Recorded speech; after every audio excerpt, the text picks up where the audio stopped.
राज्यात आता गुटखा, तंबाखू आणि सुगंधी सुपारी विकणाऱ्यांचे धाबे दणाणले आहेत. जर तुम्ही छुप्या मार्गाने प्रतिबंधित अन्नपदार्थांची किंवा गुटख्याची विक्री करत असाल तर सावधान.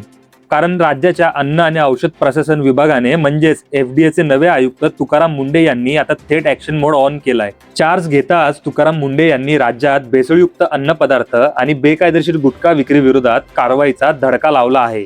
अनेक ठिकाणी छापे टाकून लाखो रुपयांचा भेसळयुक्त माल जप्त करण्यात आला आहे. पण आता या गुटखा माफियांची पाळेमुळे उखडून लावण्यासाठी तुकाराम मुंडे यांनी आणखीन एक सर्वात मोठा ऐतिहासिक निर्णय घेतला आहे. राज्यात गुटखा, तंबाखू आणि निकोटीनयुक्त पान मसाल्याचा अवैध वापर हा आता सामान्य गुन्हा मानला जाणार नाही. हा आता संघटित गुन्हा मानला जाणार असून या माफियांवर थेट मकोका अंतर्गत कारवाई करण्याचे आदेश आयुक्त तुकाराम मुंडे यांनी दिले आहेत.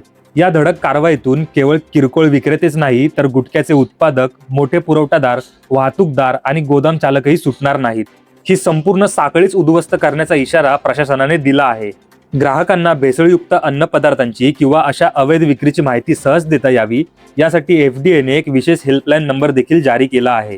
एकंदरीत काय तर तुकाराम मुंडे यांच्या सिंगम स्टाईल कारवाईमुळे गुटखा आणि भेसळ करणाऱ्यांचे धाबे दणाणले आहेत. प्रतिबंधित अन्न पदार्थांचा काळाबाजार करणाऱ्यांना आता थेट जेलची हवा खावी लागणार हे नक्कीच. यावर तुमच्या प्रतिक्रिया काय कमेंटमध्ये आम्हाला नक्की सांगा आणि अशाच नवनवीन माहितीसाठी आपल्या कुलाबा न्यूज 24 ला फॉलो करायला विसरू नका.